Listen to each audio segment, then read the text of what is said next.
Silvia and all the team for having invited me. I'm very happy to be here and share part of my work. But at the same time, I have to apologize because after our discussion yesterday between you and Midler, I decided suddenly to change, let's say, totally my presentation. So I was supposed to present something about Hungers. Instead, I would present something about myself, in the sense that I feel that the debate of autonomy, at least the panel of today, some of the presentation tackled this issue, but I wanted also to bring my contribution on that. Let's say, to reconfigure autonomy within the mode of production, contemporary mode of production. So, in a kind of provocatorial way, I wanted to do a presentation about the autonomous worker, the travagatore autonomo. So, which I believe might also offer a sort of bridge between the debate of today and also the following day, like tomorrow and the day after tomorrow, which I believe there are teams that are very close to this topic, because I guess they are more political or more economically oriented. So since I arranged, I'm sorry, it's very small. Since I arranged this presentation, okay. Okay, I arranged this presentation around, let's say, around 9 words. I can read for you, which is plan, enforce, enable, labor power, background, freelancer, dwelling, curating, and income. So I tried to basically conceive this kind of presentation as a series of notes. Again, they are kind of inspired by this conversation I had yesterday. And I had to believe that, in a way, today's Widler lecture, in a way, actually launched this stone, and I'm very happy in the very last slide about the fourth typology, and actually making the big statement that autonomy doesn't exist, and in a way endorse that, and so here it is. So I will start from a very simple assumption. If you assume architecture to always reflect the political and economical conditions of a precise historical moment through its objecthood, meaning its simple presence in space defined by plans and sections, then by means of a plan, it will be possible to understand not just what architecture does and the space it produces, but also who inhabits those spaces, who build those spaces and finance those spaces, and above all, the conditions which made them occur. To draw a plan is not only a technical task, meaning to allocate functioning spaces, associate programs with square meters, deciding where accesses are, but to draw a plan means to cut through the condition and specific relation embedded within a place. Literally, a plan is a cross-section, and a section reveals and makes visible the forces at stake within a building, a body, within the formation and stratification of a context. There is a fantastic passage by Michel Foucault in his La Volonté de Savoir, when he discusses about how the bourgeois society in the 19th century approached the theme of sexuality not by repressing it, but on the contrary, by exposing it and extending its discourse at a generalized level. Power, for Foucault, is in fact something that does not repress, but allows to be. It's a relation that has to be administered and controlled. In this sense, architecture cannot avoid to talk about the power that engenders it. And since this power is embedded in its very plan, even when it wants to hide it. For example, sexuality was inherently present, especially in those institutions in which it was thought to be banned, to be hidden and excluded. And here I quote a passage. Take the secondary schools of the 18th century, for example. On the whole, one can have the impression that sex was hardly spoken in these institutions, but one only has to glance over the architectural layout, the rules of discipline, and their whole internal organization. The question of sex was a constant preoccupation. The builders considered it explicitly.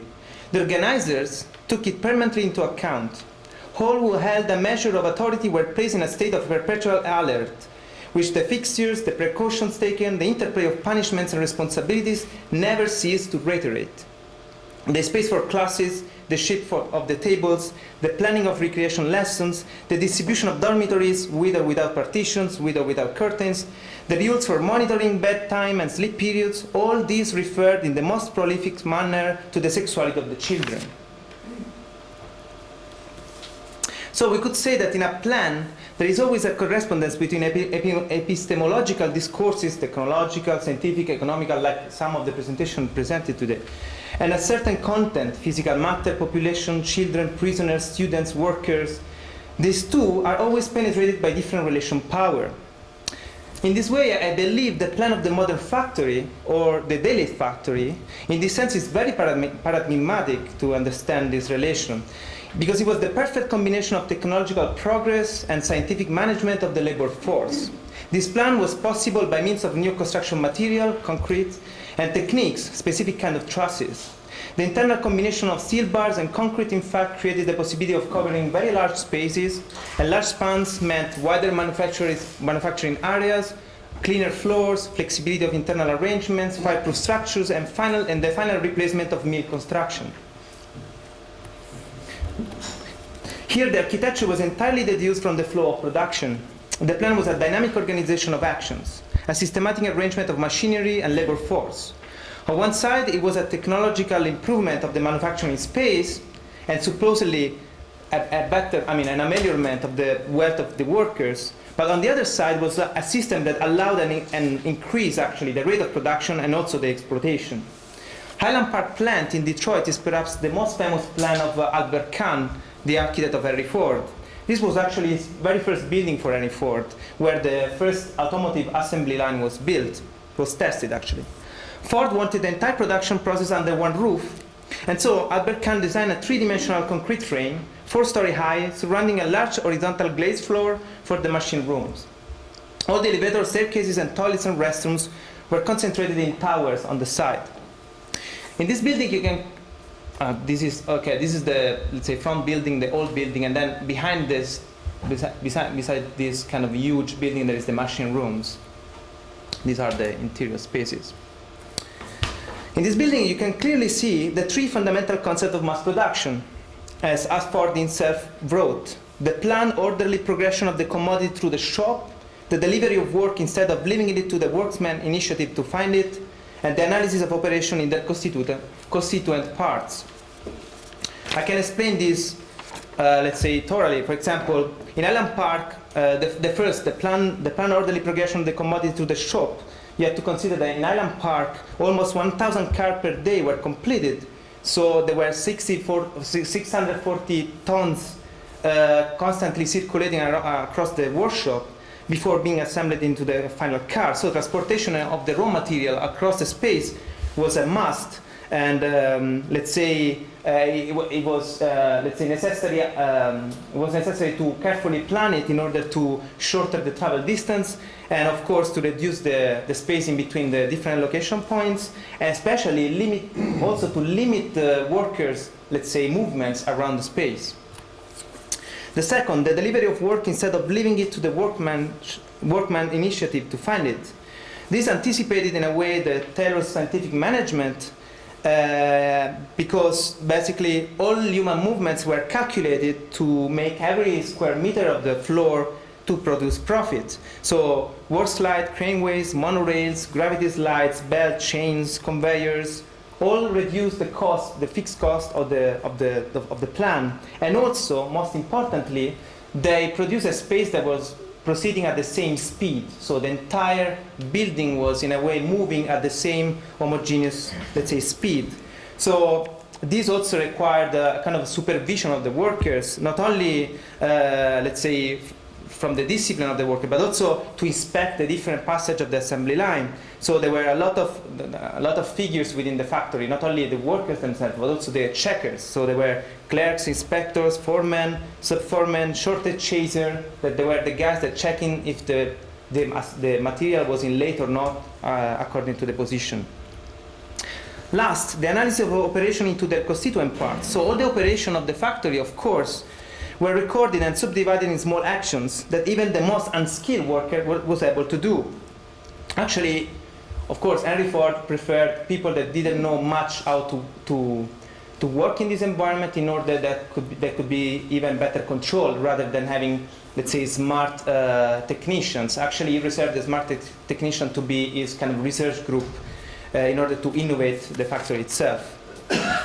So you can almost feel the tension within these three statements, because the factory in a way was designed from within, so from this, let's say, from these hidden roots, but the reason why it was built in this way was in order to prevent or to avoid the sabotage of the workers. So here, the autonomy, the supposed autonomy of labor truly began on this plan, because both workers were in a way trying to always, in a way, go beyond these disciplinary rules, and therefore trying to find not only rules to work less, but also to block, I mean, they could sabotage and block the machine at any time. So the factory basically evolved in vis-a-vis the strikes and the struggle of the workers.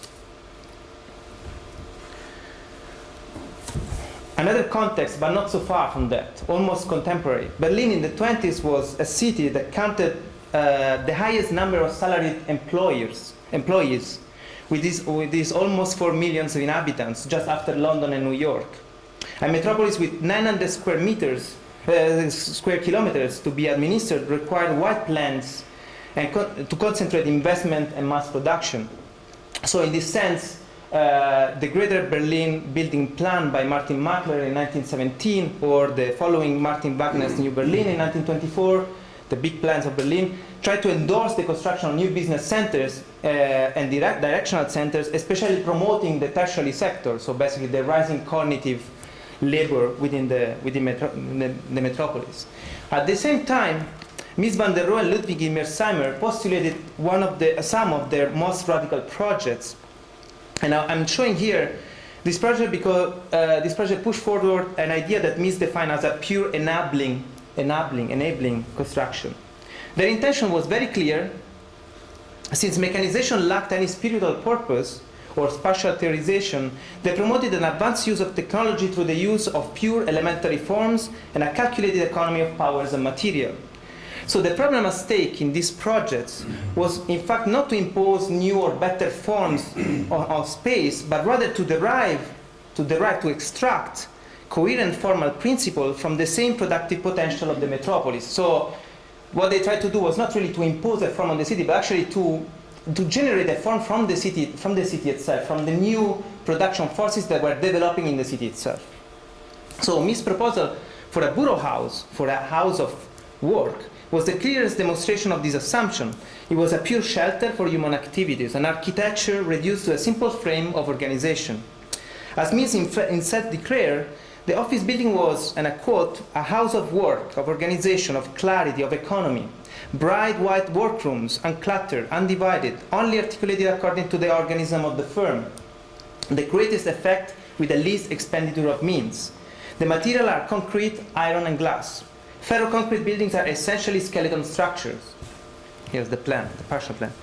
Neither noodles nor tank turrets, supporting girder construction with a non-supporting wall. That means skin and bone structure. So despite his previous skyscraper glass projects, Mies here fully accepted the bare needs of the commercial urban speculation of Berlin at that time, providing the maximum exploitable floor area within the 6-story limit, let's say, of the building regulation. The result was a hollow multi-story rentable volume, deployable for any kind of use, and calculated in detail for the distribution of its bearing support, the minimum effort of energy out from the perfect combination of structure and material.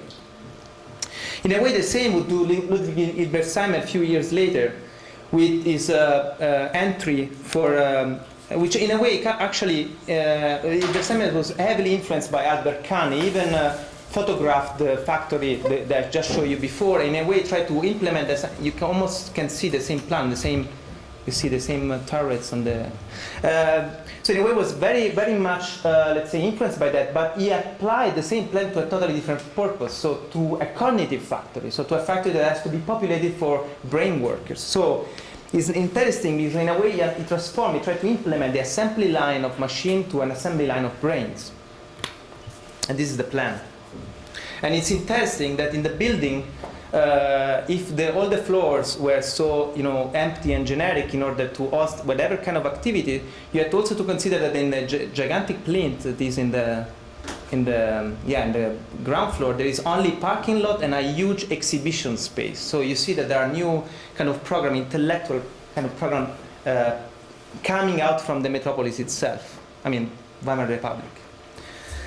So what is at stake in these plans that I just shown? I believe, and I think it's very evident, that what is at stake is the genericness of labor power. What is labor power? But labor power is a potential, a sort of field of possibilities which is common to all of us. A field of possibilities available actually to anybody. And quoting Marx, is an aggregate of mental and physical capabilities existing in the living personality and the body of a human being.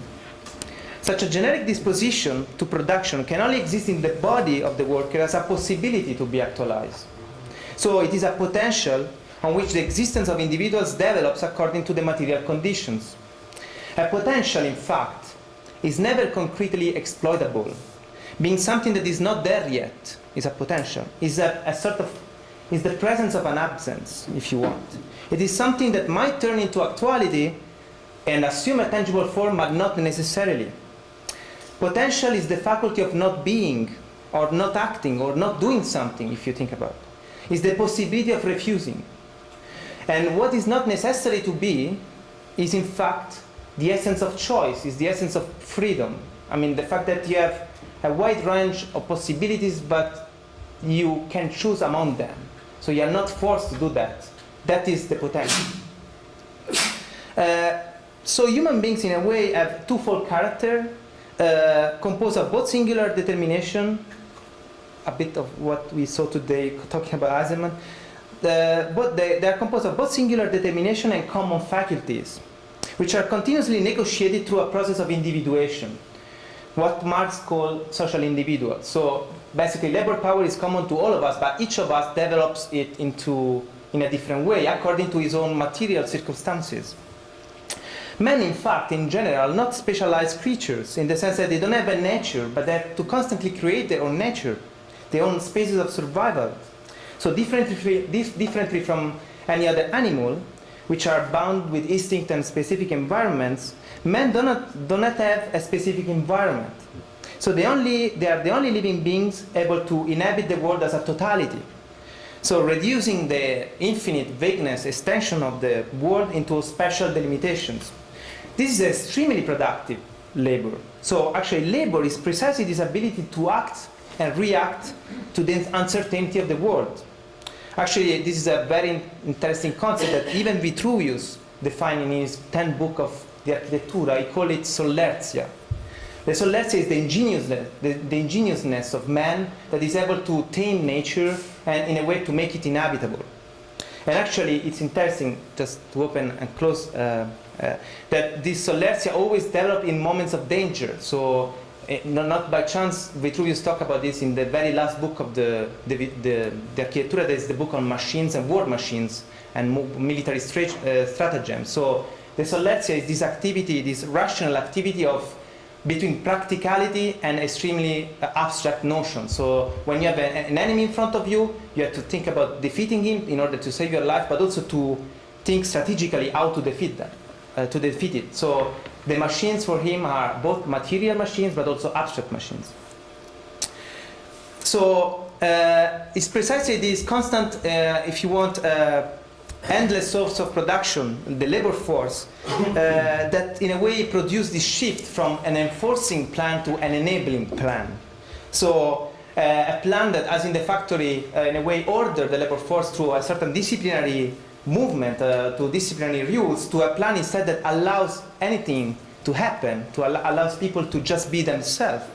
That's why I believe that the whole history of capitalism could be epitomized in the attempt to gradually, if you want, circumscribe or capture the human labor power, the human potential, in order to exchange it, in order to exploit it as a commodity. But as you have seen, such a potential is not measurable, but exceed actually the single individual. Knowledge, how could you capture knowledge? I mean, knowledge, information, creativity, language, affectivities are not scarce, but alive and common. So the only way to partially capture such potential was, on the one hand, to remove any obstruction to the free circulation of knowledge, information, and communication, so that people could freely interact and, in a way, expose themselves. That's why I mentioned at the beginning that power is something that exposes the life. It's not only repressing life, but actually is a mechanism that exposes life in its more generic essence.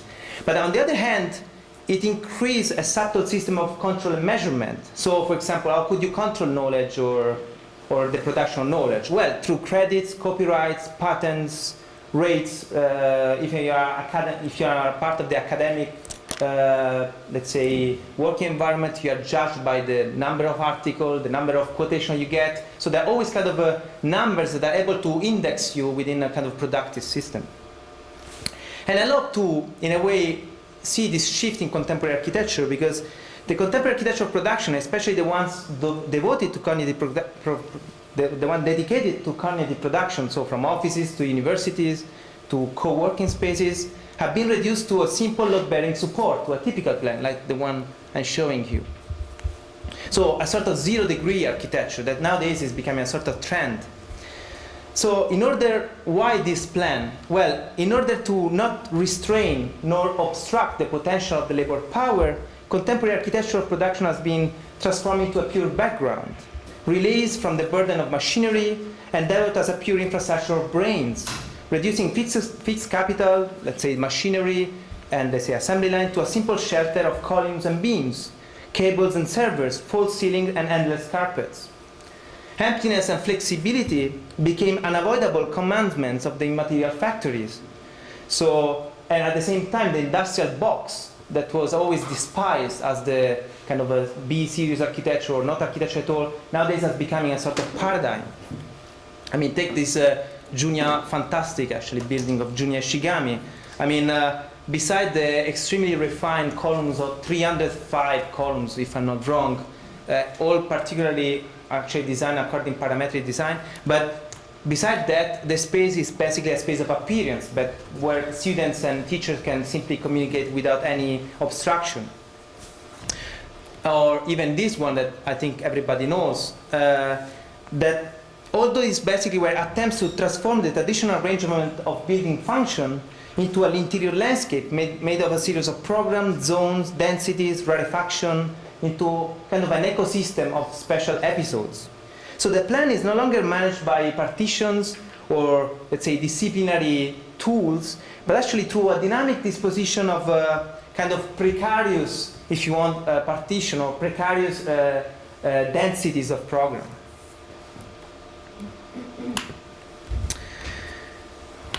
So within these new environments of production, I believe, among others, there is an emerging, let's say, character, emerging figure, the emerging figure of the freelancer, the autonomous worker, the lavoratore autonomo or trapagatore autonomo, which actually I believe is one of the quintessential character of the post-40s or neoliberal economy. Actually, is the worker that consciously made of precariousness is a form of life. The freelancer is in fact literally a one-man company.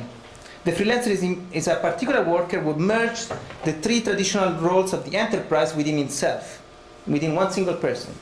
He's the capitalist because he provides the capital of investment. He's the manager because he administers and controls his activities of investment. And also he's the salaried of he's the employee of himself. In fact, he's the self-employed, who daily prepares the activities of the firm.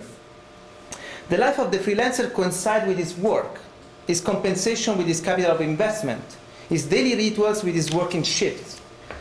A freelancer does not live out of periodical salary to reproduce his labor force, but gets remunerated for the completion of single performances at the end, hopefully. Whereas while salaried workers could collectively bargain at a table with, they collectively bargain and discuss their contracts. For example, in the factory I was showing you, the huge bargaining power of the workers was the factory itself, because the factory was at the same time the instrument of exploitation, but also the instrument of organization. Through the factory, workers could collectively go to the employers and ask for more money and less work. Well, for freelancer, there's not really this space of or possibility of unions or organizations. So freelancers and precarious workers, in a way, they're kind of spatially fragmented and devoid of any professional trade association. So in a way, they permanently live on the edge of crisis. Personal experience, competence, and their knowledge is all what they have. They make of risk their daily routine, constructing their own business and possible even collapse entirely on their responsibility. Freelance labor doesn't include care assistance, dismissal periods, redundancy right, paid holidays, maternity leaves, or special compensation for ending contract. As far as the task is executed and completed according to the requirements and within the established modalities, the length and the intensity of the working day are up to the freelancer capacity of self-organization. What I'm saying is that the freelancer, the most important thing is the deadline, and all architects, autonomous architects know that you can work day and night and doesn't matter as far as the project is submitted. Most of the time, contracts, fees, invoices does not consider personal efforts or physical inconvenience. If you get sick, no matter what, the deadline is there. Any expense beyond the strict execution of the job or the efficacy of results would be in charge of the worker. Any commission is a debt. And as Lazzarato defined it in a very beautiful way, a debt is a memory of the future, in the sense that, in a way, similarly to a debtor who shapes his own subjectivity in order to fulfill a promise to a creditor. So, in a way, I mean, a debtor is the guy that shapes his own daily life in order to fulfill the promise to recompensate the creditor. So the freelancer needs to respect tasks and deadlines to maintain the respectability of his work, because if he misses a deadline, being not a big company but only himself, he totally ruins his own respectability on the, let's say, labor market. So he will have difficulties in having future commission and future debts. Devoid of any prescribed routine or mandatory protocols, the freelancer needs also to constantly plan his own time and space, self-assigning tasks and deadlines while keeping a firm psychological attitude, creating his working habits while training his competencies and weaving social relations. But above all, he has to construct a solid business identity and professional network. Everybody knows if you don't have a client, you won't survive and you don't go anywhere. So in a way, using Foucault as today Anthony used, the freelancer is almost a victim of a totally new microphysics of power, which directly integrates the worker's subjectivity and activity with the place where he actually performs and cooperates with other people. When everybody is transformed into a singular enterprise, the space of production achieves immediately a collective relevance, abandoning its delimited compounds and being reconfigured in an open typical plans, or, if you want, a generic stage for action. While the salaried workers was assigned to a specific and circumscribable workplace, the freelancer is forced to constantly produce his place of work, being his body, life, and daily rituals inseparable from the space where his action and working performance occur. For the single-man enterprise, architecture becomes almost a bodily and mental practice to delimit and select intervals of possibility for his expression.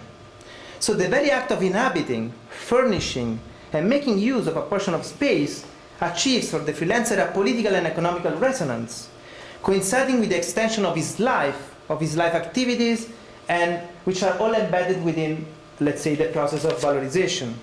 So in a way, for the freelancer, the ability to inhabit and dwell into a space becomes not only a work, I mean the way to organize his work, but also the way to produce and to defend its own firm. Paradoxically, at the same time, when everybody is transformed into a singular enterprise, the act of curating, and today, actually the first presentation touched a bit this, the act of curating becomes an important, if not the main form of production. Curating, in fact, is not only a form of cure or care, but or the mere conservation of specific objects. But curating is a critical practice that identifies and questions the relationship of production within society and the spaces in which it occurs, since precisely the space in which it occurs coincides with the space of valorization. It seems today that architecture is reproduced through the same mechanism that ruled the world of exhibition value.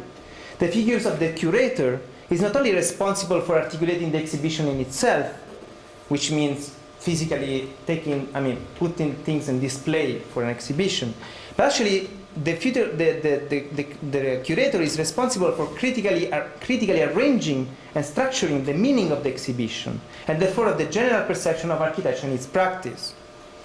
And it's not by coincidence, of course, that today in the last decade, actually, there is an incredible flourishing of master's, specialization, and doctoral programs about curatorship and the art of curator. Not by chance, also, there is a boosting market of journals, archizine, blogs, debate platform, publishing houses, collected essays, edited journals, all these kind of things, in a way, try to curate, to select, let's say, the production of different actors, sometimes even very minor actors, or just intellectual or freelancer, cognitive freelancer, let's say, in order to to let them to have a relevance or a position within the debate.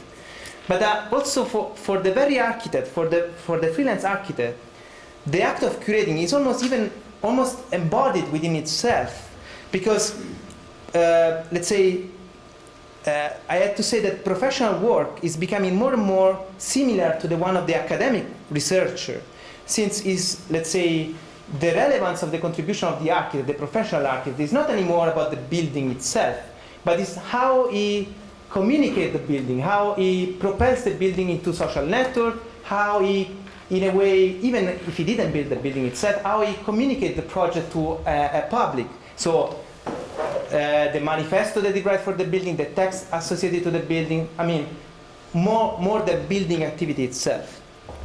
So to conclude, maybe in a kind of a paradoxical way, how can the autonomous worker, especially in this case the freelance architect, fight for autonomy today? How to protect the independence of his potential and avoid at the same time the subordination of this potential to the capture of the collective production? Well, we've been witnessing many efforts nowadays, luckily, a lot of initiative and mobilization that are actually even obtaining a lot of results.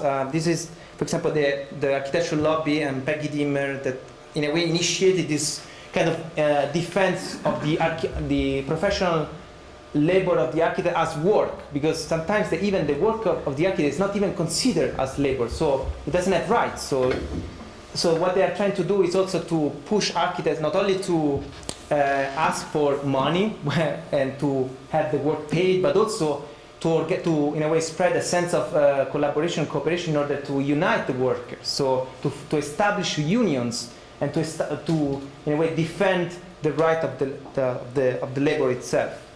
But also, I have to say, in the last decades, the rising discontent of unemployed, freelancers, precarious workers, indebted students, migrants, proletarians, redirected the object of struggle beyond the simple claim of compensation.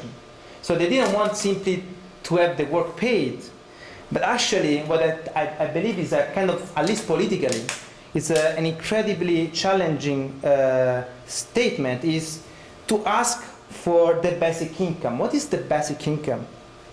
The basic income, in general terms, is the remuneration for any living activity.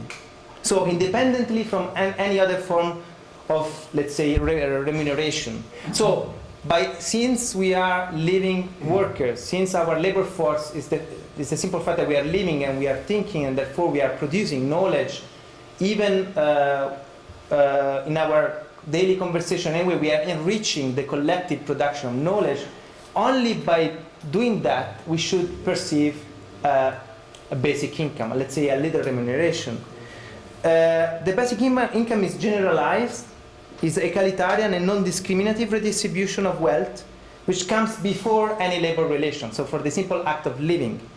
It's, if you want, a minimal reappropriation of the capitalist profits accumulated through the capture of the common, the capture of knowledge and information that has been for years collectively produced at any social level.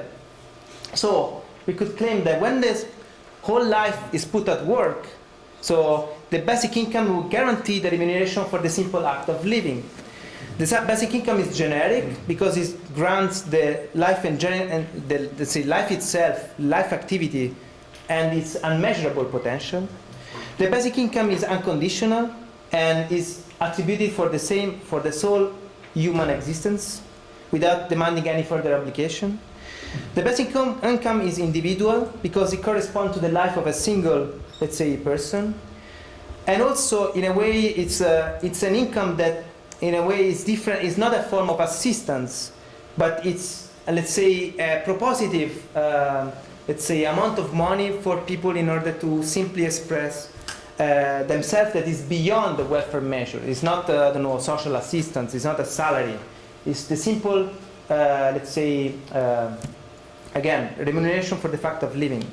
I believe that the establishment of the basic income at an international level will create possibilities for the recomposition, protection, and organization of this fragmented working class that I described. I mean, this working class of the freelancers, and in particular of those workers, and this is, I think, is the crucial point, in particular those workers who have been left aside from the exclusive rules of citizenship, employment market, and social welfare. The political demand of the basic income aims at laying down the foundation for a different jurisprudence, reconfiguring the terms of labor conflict, formulating rights, and tutelary measure against the precarization of work. What I guess this is an interpretation of what Widler today mentioned in one of his statements. The claim for a basic income of existence goes beyond the traditional forms of labor struggle, transforming the general problem of life exploitation into an issue of life valorization, and thus opening a perspective of opposition from the unwaged, temporary, precarious, project-oriented freelancer or part-time workers to any living human being. Similarly, a basic income would ensure freedom not only to those people who have been compelled or have chosen a precarious working activity, like, for example, the freelancer, but also to those who have consciously decided to not work at all, because also to not work at all is a decision, is an act of freedom. So it legitimizes the possibility of abstention from labor, the right to not work in place of the right of working, in order to fully legitimize the human potential. Thanks.